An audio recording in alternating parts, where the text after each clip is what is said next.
Good afternoon, everybody. Apologies for the briefing starting late today. Thank you, Karine. Why is President Biden afraid of China? The president is not afraid of China.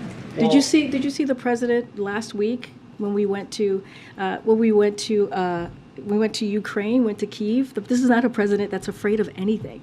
It was a historic trip that many of you said was brave.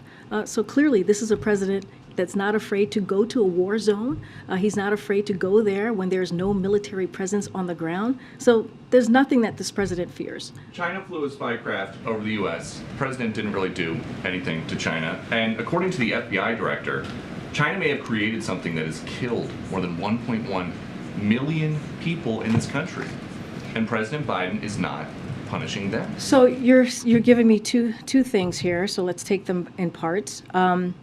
As we talk about the China surveillance balloon, the president did take that down, and he did it in a way that as it was on its path, we collected information from it, we protected our national security information on the ground, and we did it in a way that was smart, effective, and also protected the American people.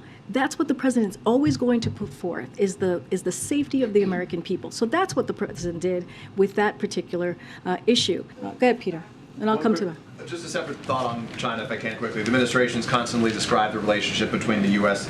and China as one of strategic competition, a point that the president made himself a couple of weeks ago when he spoke about this issue. The Congressman Mike Gallagher, who is the Republican chair of the House Select Committee on China yesterday, referred to this relationship as an existential struggle. Does the White House agree with that characterization, and is the White House understating the threat from China right now? So under this president, we are more prepared to outcompete China, protect our national security, and advance a free and open Indo-Pacific than ever before. That's under this president. And that's because of the work that he's done in the last 2 years, and also the experience. This is an experienced president, as you know. He spent more than 30 years in the Senate. He spent 8 years as vice president. And so he understands how to deal with foreign policy relationships, foreign leaders. And so that's how we see our relationship with China moving forward. Many of our efforts we have been pursuing are bipartisan.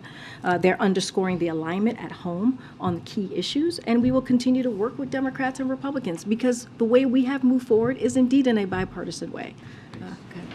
Go ahead, you have the last Thanks, Karine. We've just learned the TSA officers at a Pennsylvania airport stopped an explosive device from getting onto a plane Monday. Do you have any comment on that? I don't have any comment from here at this time. I would have to talk to our team. More broadly, do you have a message to Americans who are hearing about flight safety incidents, close calls, devices on planes? How can you ensure that the airs are safe, the air is safe? Well, Secretary Buttigieg has been on the airwaves this morning, the last couple of months on this, speaking to our commitment to making sure that we keep Americans safe, especially Americans who are clearly flying. And so we're going to continue to do that. The president is committed to that. As it relates, for example, to the objects, the 3 recent objects, one of the reasons the president took the actions that we took was because we wanted to make sure that we kept civilian airways safe. So you've seen him take really bold actions in that way. But as it relates to just what we've been seeing the past couple of months and just most recently, look, we're going to do everything that we can to make sure that that Americans feel safe flying. I know there's an FAA investigation on this most recent incident, and so we're going to see where the investigation goes and how we can prevent that. All right, thanks everybody. See you tomorrow. Thank you.